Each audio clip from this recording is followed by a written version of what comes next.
On va maintenant s'arrêter plus profondément sur les DAO, qui, chez Founders DAO, nous semble être un enjeu majeur, peut-être un élément structurant de la prochaine révolution industrielle qui est en train de se lever. On est au tout début de tout ça. Pour nous, aujourd'hui, merci. C'est un jour historique puisque après 6 ans d'investissement dans des startups de façon, je dirais, classique, en soutenant des startups dites en early stage, c'est-à-dire des startups au stade de maturité encore peu avancé, hein, qui sont au stade de l'idée, qui sont au stade du pré-produit, nous lançons notre protocole qui s'appelle Founders DAO et qui a vocation à simplifier, accélérer la création de DAO, leur structuration, leur financement et leur opération. Une DAO, il n'y a pas de CEO, il n'y a pas de board, il n'y a pas d'actionnaire, il n'y a pas d'action. C'est une structure organisationnelle complètement révolutionnaire qui fonctionne déjà, on va le voir, et qui nécessite un écosystème et des outils complètement dédiés pour rendre accessible la création de valeur à tout un chacun, et c'est ce qu'on se propose de faire dans les mois et dans les années qui arrivent. Ok.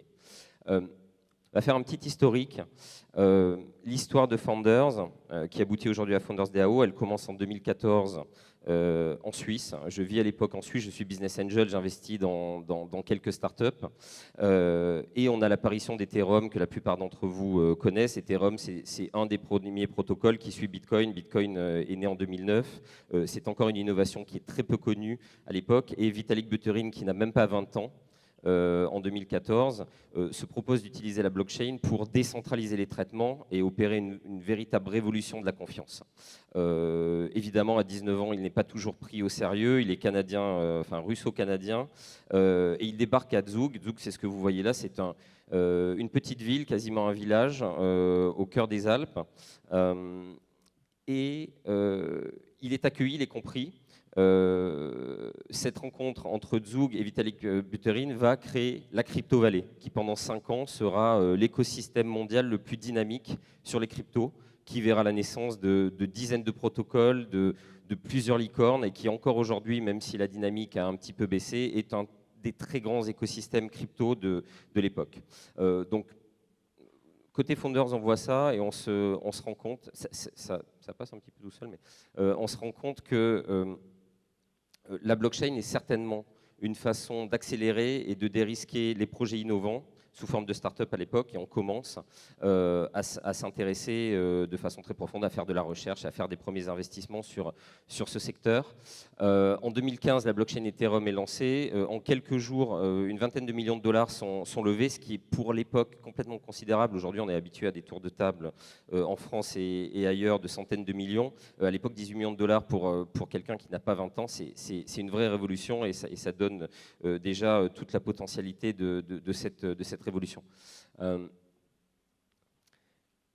En 2016, la première DAO est créée sur Ethereum. Donc elle promet, et elle est comprise comme telle par l'écosystème qui est encore embryonnaire, une révolution de l'organisation avec tout ce que j'ai évoqué, une décentralisation complète de l'organisation et de la gouvernance. Ça se passe dans un premier temps très bien puisque en quelques jours 150 millions de dollars sont levés. Là aussi c'est considérable pour l'époque. Mais la maturité technologique n'est pas là, il n'y a évidemment pas de régulation, et la DAO, qui s'appelle The DAO à l'époque, est hackée. Ce hack, qui est historique aujourd'hui, conduit à un fork, c'est-à-dire à une séparation de la blockchain Ethereum, conduit à revenir en arrière sur les transactions, ce qui est complètement contraire et opposé à la logique et aux valeurs induite par la blockchain. Et donc cet embryon de révolution est un petit peu tué dans l'œuf à l'époque par l'immaturité technologique et par tout simplement le bug qui amène à ce hack. Toutefois, un certain nombre de principes, et notamment de principes de financement qui sont liés à la DAO et qui ont été introduits par Ethereum, se développent. Et on assiste à partir de 2017 à une explosion des ICO, c'est-à-dire une nouvelle façon de financer des projets en général décentralisés. Donc ICO, c'est Initial Coin Offering, et qui permet en un peu moins d'un an à quelques centaines, quelques milliers de projets de lever 28 milliards de dollars. On change complètement d'échelle. Donc sur tous ces projets que vous voyez là, certains sont encore leaders, hein, vous en connaissez un certain nombre, et évidemment une très grande partie a disparu, comme tout projet innovant, comme toute start-up en phase de early stage, le taux de survie est quand même minoritaire. Cette vague, elle se lève très fort, vous le voyez sur la courbe à droite, et elle s'éteint parce qu'il y a trop de projets peu qualitatifs, il y a trop de scams, trop d'arnaques. Et donc là aussi, comme sur The DAO, on voit toute la potentialité induite par la blockchain, par les ICO, mais on se rend compte que la maturité de l'écosystème, la maturité des investisseurs, au-delà de la maturité technologique, n'est pas là. Et donc c'est porteur de promesses, c'est porteur d'avenir, mais c'est trop tôt. Donc chez Founders, on comprend que plusieurs années seront nécessaires avant de pouvoir adapter ça, ce type de logique, ce type de financement à un grand nombre de projets. Et on se rend compte que tous les projets innovants prendront longtemps avant de pouvoir même envisager de devenir des DAO. Donc en 2018, on continue nos investissements, on commence à investir en France, en particulier en PACA pour des raisons historiques, puisque je suis de cette région. On investit dans une dizaine de startups avec comme logique la blockchain au cœur de leur stratégie, la décentralisation au cœur de leur stratégie et en général l'intelligence artificielle. Et on pense à l'époque que la maturation de l'écosystème crypto, la maturation des DAO amèneront ces entités à progressivement se décentraliser et peut-être à terme à constituer des DAO seuls ou en consortium. Et c'est très exactement ce qui est en train de se passer depuis 2020 pour notre portefeuille, qui est à date relativement intéressant puisque nous avons 100% de taux de survie et de très belles sociétés toutes régionales. Donc c'est pas le type de chiffres et de résultats que l'on connaît en early stage. 2019-2020, on a l'apparition de la finance décentralisée, je pense que certains d'entre vous connaissent tout ça. En l'espace d'un an, vous voyez, même type de courbe, la blockchain introduit à nouveau des mécanismes de financement différents, pas du financement de projet, ou en tout cas pas directement, on va y revenir, et permet en quelques mois de collecter, d'investir une centaine de milliards de dollars. Donc vous le savez, on est en consolidation actuellement, donc il y a une baisse des volumes sous gestion, mais encore une fois, on a une vague d'innovation qui pêche par une certaine immaturité. C'est très exactement ce qu'on est en train de vivre en ce moment. On y reviendra toute la journée avec les consolidations, avec les problèmes. Mais on voit bien qu'on a changé d'air, on a changé d'époque et le financement de projet, l'innovation financière, elle se passera clairement sur la blockchain. En 2021, on décide de créer un DAO Studio, c'est-à-dire un startup studio, une entreprise qui construit des startups, mais pas des startups comme les autres, des DAO et uniquement des DAO. On fait un petit tour d'Europe avec une partie de l'équipe. Donc, on va en Lituanie, en Estonie, on va au Portugal, dans tous les écosystèmes, je dirais, dynamiques d'Europe. On va au-delà de l'Europe. Et on décide de s'installer en PACA, de s'installer à Toulon. Pourquoi? Parce qu'on trouve ici un écosystème qui est à la fois mature, structuré, intégré, relativement verticalisé, donc efficace, rapide, ce qui est assez rare et particulièrement en France, qui est assez mature pour bouger vite, pour accueillir des projets, et qui, à la fois, est prêt à s'engager. C'est plus évident aujourd'hui, ça l'était moins il y a un an ou deux, sur les sujets crypto, sur les sujets DAO, qui sont prometteurs, mais qui sont aussi porteurs d'une certaine inquiétude, en particulier pour certains politiques, c'est bien légitime. Et donc, on travaille cette collaboration, on commence à collaborer avec TVT et à structurer ce que sera notre travail commun pour les prochaines années. On va y revenir toute la journée. Donc on s'installe à Chalucé. On travaille avec l'État français et la région qui décident de co-investir avec nous dans ce DAO Studio. Et on commence à incuber et accélérer un certain nombre de projets qui, à terme, prendront la forme de DAO. Et vous le verrez ce soir dans le Token Challenge. Vous verrez certaines des sociétés que l'on a financées.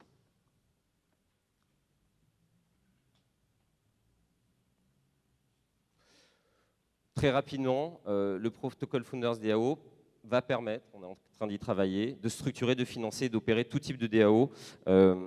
Pierre l'a très bien expliqué tout à l'heure, cette entité organisationnelle décentralisée, c'est une brique de création et de redistribution de valeur nouvelle, beaucoup plus transparente, beaucoup plus efficace, mais aujourd'hui elle est difficile d'accès pour un porteur de projet. C'est extrêmement difficile déjà d'appréhender ne serait-ce que la gouvernance d'une DAO, et donc notre outil, notre protocole a vocation à rendre ça simple et rapide. Nous pensons, c'est une position on va dire, assez maximaliste, mais que les nouvelles startups sont des DAO, c'est-à-dire que les startups depuis 20 ans, elles ont changé nos vies, elles ont changé la vie. Uber a changé notre vie, Airbnb a changé notre vie, et il y a des dizaines d'exemples aujourd'hui. Les usages ont complètement été modifiés. On pense que la prochaine étape, surtout de redistribution de valeur, après sa création, à la communauté, se passera via les DAO. Et nous pensons, c'est le corollaire, que les investisseurs de ces DAO, de ces projets, seront bien sûr des professionnels, comme on peut l'être aujourd'hui, mais aussi et surtout les communautés. Airbnb a été financé par des professionnels, uniquement des professionnels, et la création de valeur a été centralisée chez ces professionnels, en l'occurrence les ventures de la Silicon Valley. Les protocoles qui fonctionnent aujourd'hui, Ethereum a créé, je crois que cap d'hier, 120 milliards de valeur. Cette valeur, elle a été beaucoup plus largement distribuée. Et quand on regarde les derniers protocoles qui se créent aujourd'hui, cette valeur, elle est très largement distribuée à la communauté. Et ça, c'est un outil de redistribution de valeur qui est exceptionnel et qui répond à un certain nombre d'enjeux sociaux, sociétaux, probablement à la plupart des prochaines années. Je vais laisser la parole à Tanguy de DeepFounders, à Julien de DeepFi et à Mathieu de Founders Ventures qui ont rejoint Founders DAO. Founders l'a initié. Nous avons financé les premiers travaux, les premières recherches. Nous avons effectué les premiers tests, mais encore une fois, une DAO, c'est une communauté. Ce n'est pas une entité centralisée. Donc une DAO ne va se développer, ne va vivre que par sa communauté. Et donc là, on a 3 contributeurs pionniers qui amènent leur expérience et leur pierre à l'édifice. Tanguy ? Tanguy va vous parler du produit et de concrètement qu'est-ce que fait Founders DAO, qu'est-ce que Founders DAO apporte aux porteurs de projets.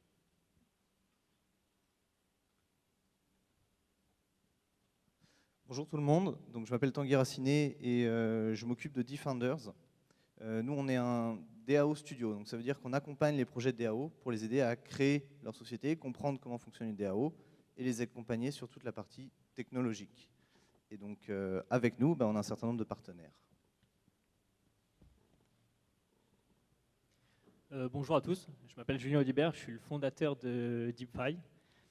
DeepFi a pour objectif, via sa plateforme, d'accompagner les institutions, gestionnaires de fonds, entreprises et DAO dans leur placement en finance décentralisée. L'objectif de DeepFi, c'est vraiment de venir dérisquer ces placements, et on pense qu'avec l'actualité aujourd'hui, c'est important. Et on propose donc des stratégies de placement et de la supervision à l'aide de l'intelligence artificielle pour venir au maximum réduire les risques de placement en finance décentralisée, tout simplement. Bonjour à tous, moi je m'appelle Mathieu Ruati, je suis investisseur en capital risque avec un fort accent opérationnel international. Je suis un Français de l'étranger depuis pas mal d'années et en l'occurrence impliqué parmi les conseillers au commerce extérieur et la French Tech à l'international.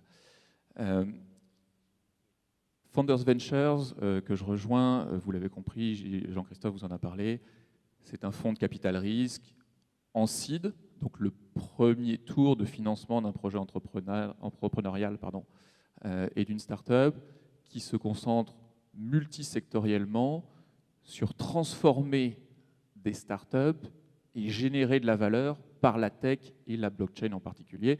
Et c'est l'une des pierres angulaires de Founders DAO.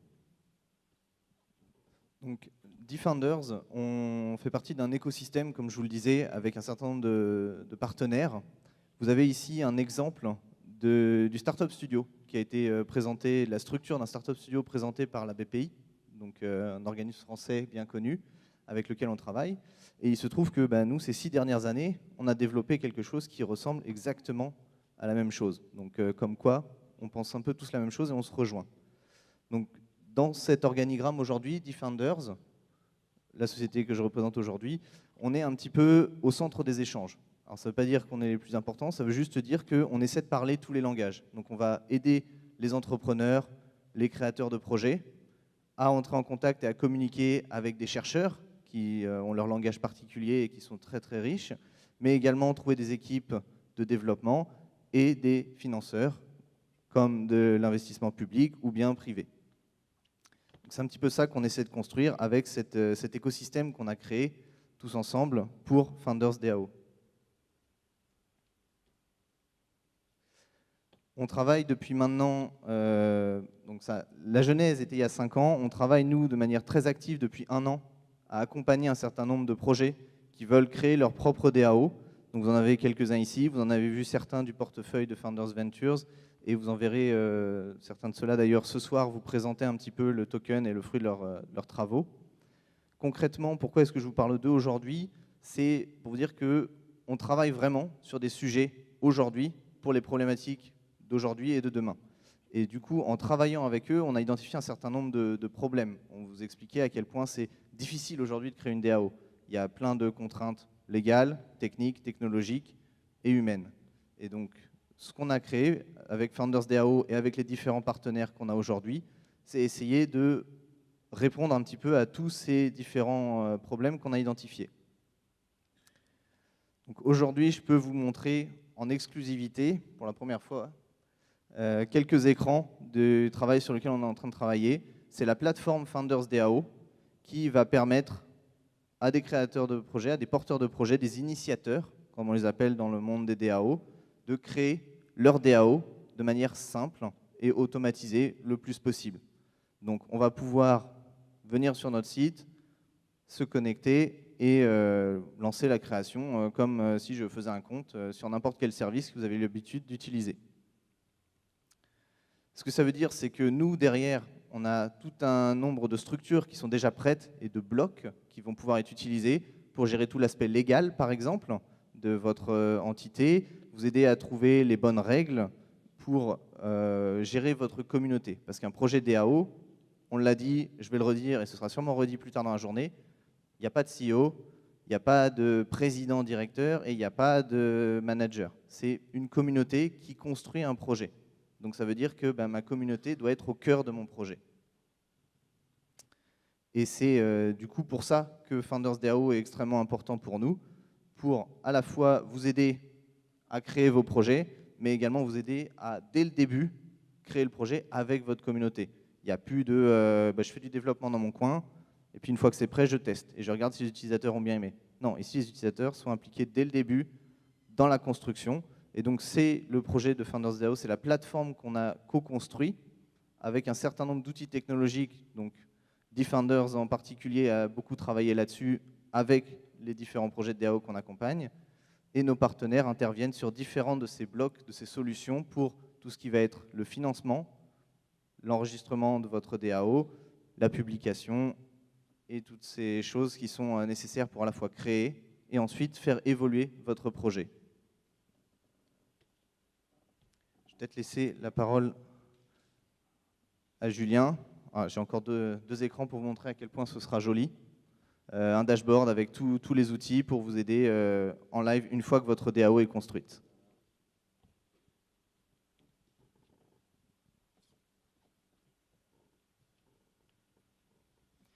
Un des facteurs importants quand on veut accompagner des DAO, c'est aussi de les aider à se financer. Donc vous l'avez compris, chez DeepFi, notre cœur business, c'est le de-risking. Et on a vu apparaître dans l'univers crypto et la finance décentralisée récemment un nouveau concept qui s'appelle l'ISPO, pour Initial Stake Pool Offering, qui est un concept incroyable de dérisking dans l'investissement. Je vous l'explique rapidement. Vous avez du capital, vous le stackez en le déléguant à une DAO. Les rendements de ce capital, au lieu de les toucher directement, reviennent à la DAO. La DAO vous envoie des tokens en échange, et vous, à tout moment, vous pouvez récupérer votre capital. C'est absolument exceptionnel, puisque vous n'avez absolument aucun risque sur vos capitaux, et vous financez des sociétés.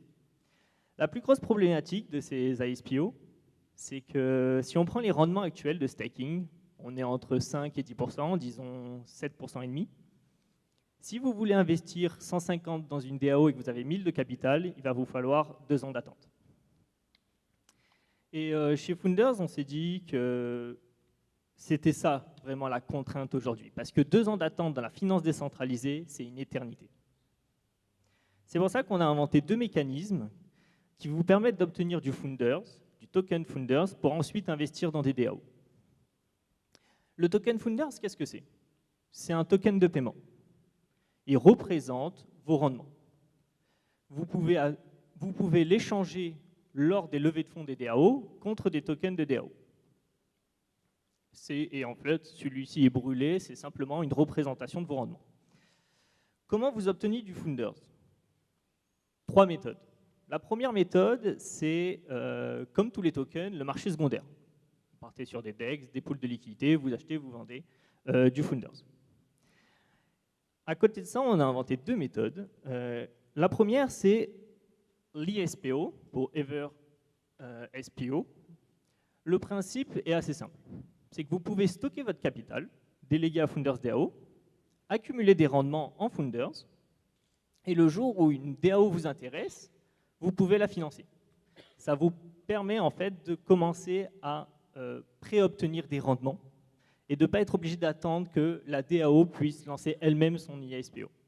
Donc c'est ça vous permet d'accumuler du rendement. La deuxième stratégie qu'on a mis au point, c'est ce qu'on appelle l'Accelerated SPO, ASPO, qui est simplement la possibilité de venir bloquer votre capital pour obtenir immédiatement vos rendements. Donc vous allez bloquer votre capital, disons vos 1000, pour obtenir directement 1000 de Founders. Votre capital est bloqué tant qu'il n'a pas rapporté autant en staking. Cette innovation, elle est vraiment intéressante puisque on parle d'investir dans des DAO de façon totalement dérisquée, tout en gagnant cette contrainte de temps. Vous allez me dire, j'obtiens du Founders, mais c'est très bien, combien je le paye? Le Founders, on a décidé de le baser sur une bonding curve. Une bonding curve, ça paraît un peu barbare comme ça, mais c'est simplement une formule mathématique qui vous permet de connaître le prix du token par rapport au nombre de tokens créés. Ça a 2 grands avantages. Le premier avantage, c'est que ça vous assure que lorsque vous venez créer du Founders, donc grâce à vos rendements, n'importe qui viendra créer du Founders après vous le paiera plus cher que vous. D'accord? Donc ça donne vraiment un avantage aux early investors. La deuxième particularité d'une bonding curve, c'est que le prix est déterminé à l'avance. Vous pouvez savoir à chaque instant combien vous paierez le Founders et quelle est la valeur du Founders. Parce que quand vous venez chercher du Founders, celui-ci correspond aux capitaux qui sont disponibles, au rendement. Donc il est collatérisé. Ça veut dire que si demain, vous êtes le dernier à avoir du Founders et que personne ne veut vous l'acheter derrière, il a toujours cette valeur qui est en fait sa valeur cœur, sa valeur base, qui est le collatéral en face, qui vous permet d'investir dans les DAO. On a un petit tableau que vous pouvez voir à côté qui représente la valeur du Founders, dans la deuxième colonne, par rapport au nombre de Founders mintés et le capital disponible. Vous pouvez voir que la bonding curve, elle a 3 phases. La première phase, c'est ce qu'on va dire une accélération lente, qui permet de venir prouver que le protocole fonctionne, commencer à financer des DAO et venir faire grossir ce protocole. La deuxième phase, c'est une grosse phase d'accélération pour 2 raisons. Venir ajouter énormément de capitaux, donc venir accélérer notre capacité à lever des fonds pour les DAO, Et aussi, un avantage certain pour les early investors, puisqu'à ce moment-là, le prix du token augmente réellement. Donc vous avez une deuxième phase d'accélération qui permet ce grossissement de capital. Et la troisième phase, c'est là où c'est intéressant, c'est qu'on vient réduire la vitesse d'accélération parce qu'on a une vision extrêmement long terme. Et c'est le problème des protocoles à l'heure actuelle. Qu'est-ce qui se passe si les gens décident de garder le token parce qu'ils vont potentiellement gagner plus qu'en l'investissant dans les DAO? On bloque le protocole. Ce ralentissement, ça permet de encourager les premiers détenteurs du token à venir investir dans des DAO, puisque les rendements seront plus intéressants à ce moment-là. Et donc, on remercie les premiers investisseurs, puisqu'on est sur une valeur forte du token, mais on s'assure que le protocole a une longue vie, puisqu'on a un système d'arbitrage permanent entre garder le token ou l'investir dans des DAO. Et nous, ça nous permet de nous assurer, chez Founders, qu'on n'est pas uniquement de la spéculation, mais on fait vivre un écosystème et on permet à des DAO de se lancer. Je passe le micro à Mathieu. Ces briques technologiques, qu'elles soient blockchain, IT, financières, elles vont permettre de faire passer à une toute autre échelle et l'entrepreneuriat et l'investissement dans le Web3, par la décentralisation et par la communauté. Je vais y arriver. Founders Ventures, vous l'avez compris, il y a une historique qui était sur le seed.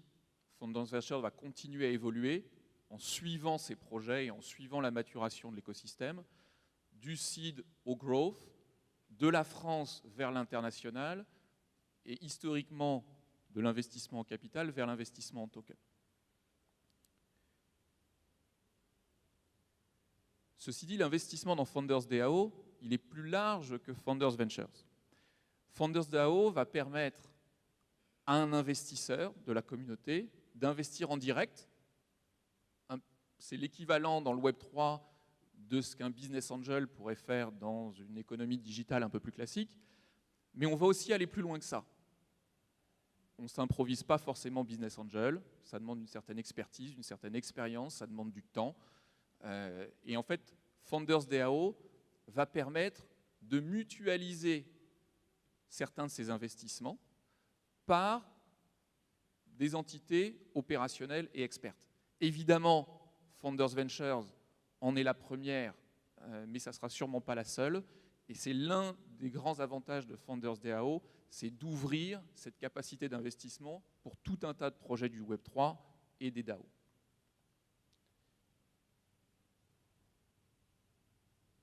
Juste pour finir, la proposition de valeur de Founders DAO, pour nous, elle est disruptive. Elle doit changer la donne. Et comment elle va le faire ça?